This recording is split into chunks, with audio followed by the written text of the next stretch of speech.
Om Swastiastu. Halo, saya salah satu mahasiswa dari Fakultas Hukum Universitas Udayana, di mana pada kesempatan kali ini saya akan memaparkan satu kasus yang berjudul Peranan Negara dalam Penyelesaian Konflik Agraria, di mana kasus ini ditugaskan dalam mata kuliah Hukum Agraria. Jadi, berbagai konflik sumber daya alam termasuk konflik lahan semakin sering terjadi di Indonesia, di mana intensitasnya semakin tinggi di setiap harinya. Contohnya yang bisa kita ambil yang terjadi pada kampung tua yang ada di Batam, atau bisa disebut juga kan kampung tua nelayan, di mana eksistensi kampung tua atau kampung tua nelayan ini sudah diatur dalam Keputusan Wali Kota Batam nomor 105/4/2004 tertanggal 23 April 2004 tentang penetapan wilayah perkampungan tua di Kota Batam. Atas dasar tersebut, masyarakat yang tinggal dan menguasai lahan di atas kampung tua nelayan menganggap bahwa mereka lah adalah pihak yang berhak dan sah untuk menguasai lahan yang ada di sana. Sementara itu, otoritas Pulau Batam yang berdasarkan Keputusan Presiden nomor 41 tahun 1973 berargumen sebaliknya, di mana Kepres tersebut menentukan bahwa seluruh tanah yang terletak di Pulau Batam diserahkan dengan hak pengelolaan atau yang bisa disebut HPL kepada Otoritas Pembangunan Daerah Industri Pulau Batam atau Otoritas Batam. Beberapa kali sering terjadi konflik di kampung tua nelayan ini. Biasanya konflik ini terjadi karena adanya pemberian izin pengelolaan tanah yang diberikan untuk perusahaan terbatas atau yang biasa disebut PT. Biasanya oleh masyarakat bahwa otoritas Batam dianggap cenderung lebih memihak kepada para perusahaan atau pemodal, di mana hal ini sering juga menjadi salah satu pemicu untuk terjadinya konflik yang terjadi di kampung tua nelayan ini. Oke, pada kasus yang telah diuraikan, masyarakat yang tinggal dan menguasai lahan di atas kampung tua atau nelayan menganggap bahwa mereka adalah pihak yang berhak dan sah untuk menguasai dan memiliki lahan tersebut. Sementara itu, di sisi lain, Otoritas Batam berdasarkan Keputusan Presiden nomor 41 tahun 1973 tentang Daerah Industri Pulau Batam berargumen sebaliknya. Kepres tersebut menentukan bahwa seluruh tanah yang terletak di penguasaan hak atas tanah Pulau Batam diserahkan dengan hak pengelolaan atau HPL kepada Ketua Otoritas Pengembangan Daerah Industri Pulau Batam atau Otoritas Batam, sehingga seringkali terjadi konflik antara masyarakat dan pihak otorita dikarenakan masyarakat merasa pihak otorita Batam dianggap cenderung berpihak kepada pengusaha atau pemodal, sehingga menimbulkan berkurangnya akses rakyat terhadap tanah tersebut. Oleh sebab itu, kita perlu tahu dulu dasarnya itu adalah penguasaan atas tanah. Jadi penguasaan itu menurut Sujipto Raharjo mempunyai unsur faktual dan adanya sikap batin, artinya secara faktual adanya hubungan nyata antara seseorang dengan barang yang pada kali ini adalah tanah yang ada dalam kekuasaan, sehingga pada saat itu ia tidak memerlukan legitimasi lain kecuali barang itu ada di tangannya. Sedangkan sikap batin artinya maksud untuk menguasai atau menggunakan tanah tersebut. Dalam arti yuridis adalah penguasaan yang dilandasi hak yang dilindungi oleh hukum dan pada umumnya memberi kewenangan kepada pemegang hak untuk menguasai secara fisik tanah yang dihaki tersebut. Misalnya pemilik tanah mempergunakan atau mengambil manfaat dari tanah yang dihaki, tidak diserahkan kepada pihak lain. Pengertian penguasaan dan menguasai diatur dalam pasal 33 ayat 3 UUD 45 dan pasal 2 UU PA. Dipakai dalam aspek publik, pasal 2 UU PA menentukan bahwa atas dasar ketentuan dalam pasal 33 ayat 3 Undang-Undang Dasar 1945 dan hal-hal yang dimaksud dalam pasal 1, yaitu adalah bumi, air, dan ruang angkasa, termasuk kekayaan yang terkandung di dalamnya, itu pada tingkatan tertinggi dikuasai oleh negara sebagai organisasi kekuasaan seluruh rakyat, dan wewenang yang bersumber pada hak menguasai dari negara tersebut pada ayat 2 ini digunakan untuk mencapai sebesar-besarnya kemakmuran rakyat dalam arti kebangsaan, kesejahteraan, dan kemerdekaan dalam masyarakat dan negara hukum Indonesia yang merdeka, berdaulat, adil, dan makmur. Selanjutnya itu ada juga pendaftaran hak atas tanah yang tertuang pada pasal 19 ayat 1 Undang-Undang Nomor 5 Tahun 1960 tentang Peraturan Dasar Pokok-Pokok Agraria yang lebih dikenal dengan sebutan Undang-Undang Pokok Agraria atau UUPA, menyebutkan untuk menjamin kepastian hukum oleh pemerintah diadakan pendaftaran tanah di seluruh wilayah Republik Indonesia menurut ketentuan-ketentuan yang diatur dengan peraturan pemerintah.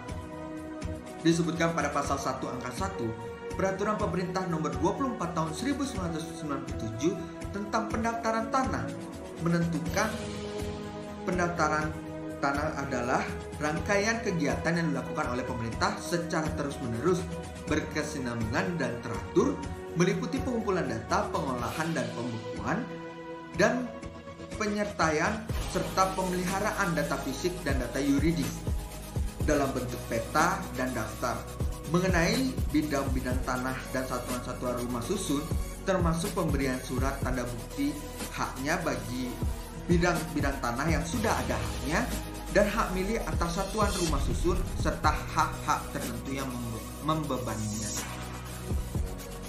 Selanjutnya berkaitan dengan tanah-tanah yang belum disertifikatkan, menurut Peraturan Menteri Agraria Nomor 3 Tahun 1997 pada pasal 60 ayat 3 dan ayat 4 mengenai kepemilikan ada 3 kemungkinan alat pembuktiannya, yaitu adalah yang pertama, bukti tertulisnya lengkap, yaitu adalah tidak memerlukan tambahan alat bukti lain.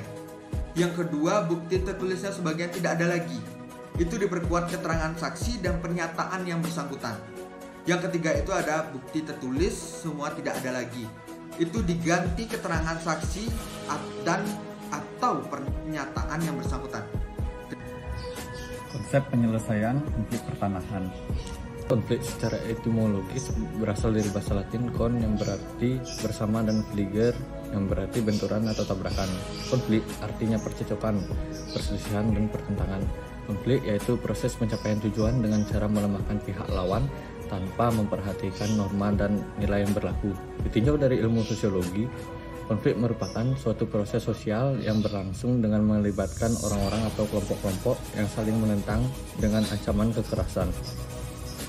Menurut Lawin, konflik diartikan sebagai perjuangan untuk memperoleh hal-hal yang langka seperti nilai, status, kekuasaan, dan sebagiannya di mana tujuan mereka berkonflik itu tidak hanya memperoleh keuntungan tetapi juga untuk menundukkan pesaingnya.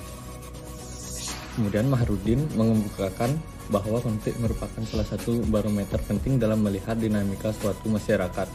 Konflik bagi sebagian besar masyarakat masih dianggap sebagai bentuk relasi yang bersifat negatif, destruktif atau kontraproduktif. Padahal dalam masyarakat yang berkembang ke arah penguatan civil society. Lebih lanjut, Joni Najwan melihat fenomena konflik sebagai akibat dari diskriminasi peraturan dan perlakuan pemerintah pusat terhadap masyarakat di daerah dengan mengabaikan, menghapuskan, dan melemahkan nilai norma hukum adat di daerah tersebut melalui dominasi dan pemberlakuan hukum negara. Secara garis besar, berbagai konflik dalam masyarakat dapat diklasifikasikan di dalam beberapa bentuk konflik berikut ini. Yang pertama, berdasarkan sifatnya. Berdasarkan sifatnya, konflik dapat dibedakan menjadi konflik destruktif dan konflik konstruktif.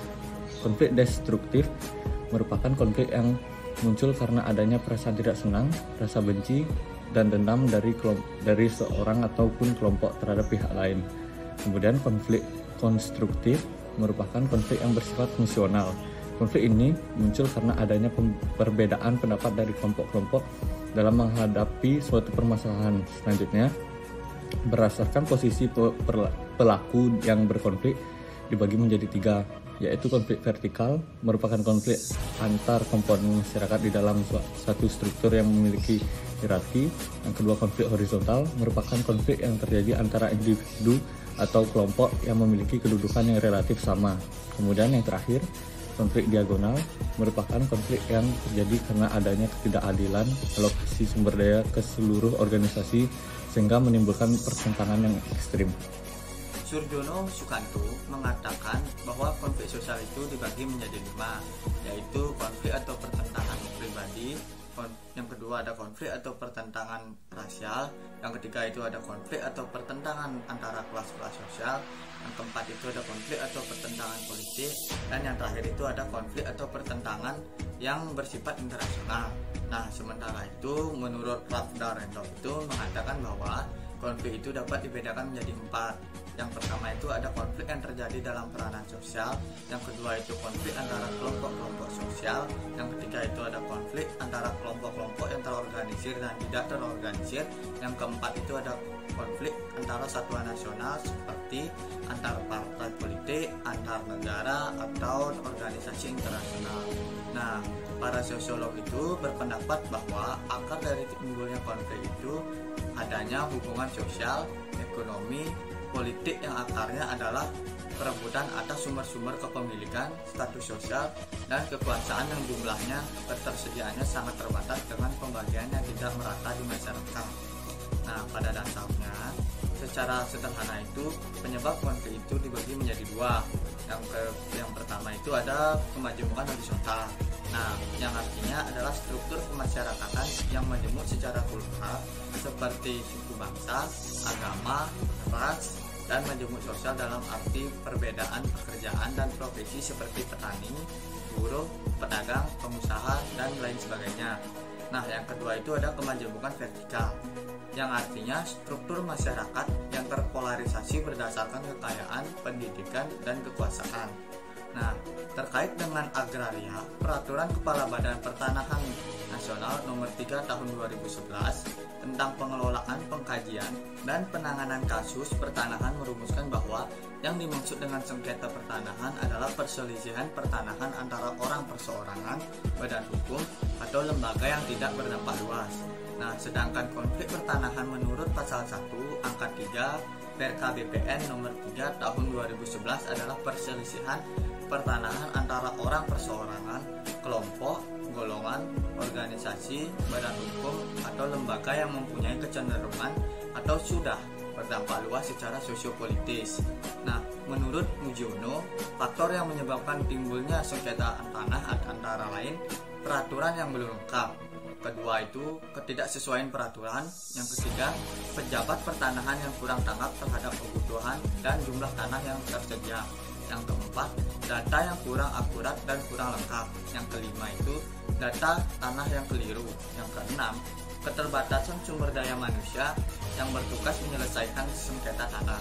Yang ketujuh, transaksi tanah yang keliru. Yang kedelapan, adanya penyelesaian dari instansi lain sehingga terjadi tumpang tindih kewenangan. Nah, untuk menyelesaikan konflik pertanahan ini, perusahaan swasta dan negara lebih memanfaatkan mekanisme litigasi. Nah, proses litigasi sering menyebabkan komunitas kecil merasa tidak mendapat ketidakadilan. Padahal, menurut Teddy Sudrajat, bahwa penyelesaian konflik tidak selalu diukur melalui perspektif normatif, namun diperlukan pertimbangan dan kebijaksanaan sehingga diperlukan sebuah media yang persuasif dan akomodatif. Om Swastiastu, di sini saya akan membahas pembahasan tentang peran negara dalam penyelesaian konflik agraria. Pengaturan hak atas tanah di Kota Batam berbeda apabila dibandingkan dengan daerah lain di Indonesia. Perbedaan ini khususnya terkait jenis hak atas tanah yang pada umumnya dihaki oleh masyarakat. Mayoritas masyarakat di Kota Batam menguasai rumah mereka dengan alas hak guna bangunan atau HGB. Hal ini adalah kebijakan pemerintah pusat yang memberikan kewenangan kepada Otorita Batam atau saat ini bernama Badan Pengusahaan atau BP Batam, bahwa seluruh tanah di Kota Batam diberikan kepada Otorita Batam dengan hak pengelolaan. Kewenangan Otorita Batam melalui hak pengelolaan di atas berdasarkan Kepres nomor 41 tahun 1973 tentang kedudukan Pulau Batam sebagai daerah industri.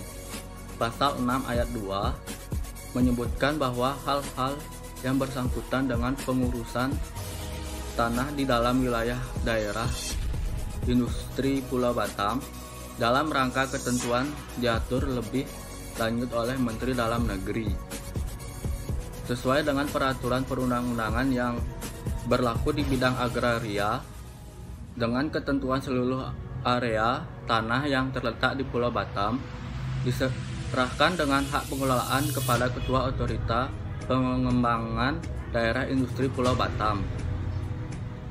Secara yuridis, penguasaan tersebut selanjutnya memberikan kewenangan kepada pihak Ketua Otorita Batam Pengembangan Daerah Industri Pulau Batam untuk yang pertama, merencanakan peruntukan dan penggunaan tanah tersebut. Yang kedua, menggunakan tanah tersebut untuk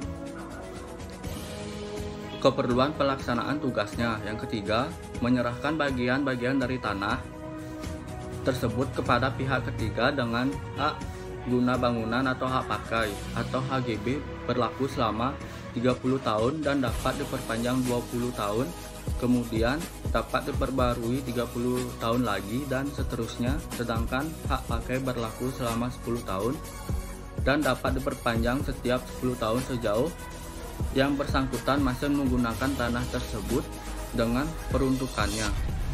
Yang nomor 4, menerima uang pemasukan dan uang wajib tahunan atau uang wajib tahunan Otorita Batam. Permasalahan yang terjadi adalah bahwa jauh sebelum lahirnya Kepres nomor 41 tahun 1973, Kota Batam sebenarnya sudah dihuni oleh masyarakat yang berprofesi sebagai nelayan dan pada umumnya tinggal di daerah pesisir. Dalam perkembangan pelaksanaan Kepres nomor 41 tahun 1973 tersebut seringkali menimbulkan permasalahan, bahkan muncul konflik agraria. Konflik itu pada intinya adalah ketidaksetujuan masyarakat nelayan terhadap kebijakan pemerintah yang menyerahkan hak pengelolaan tanah di Kota Batam kepada Badan Pengusahaan Batam. Konflik agraria yang dipicu karena persoalan pengalokasian lahan kepada pihak ketiga tanpa melibatkan masyarakat setempat dan sulitnya proses persertifikatan tanah bagi masyarakat nelayan merupakan permasalahan agraria yang harus dicari solusinya. Oleh karena itu, untuk menyelesaikan konflik di atas, maka beberapa instansi pemerintah dan beberapa elemen dalam masyarakat mencoba melakukan berbagai pertemuan dan diskusi agar terdapat persamaan persepsi di semua kalangan.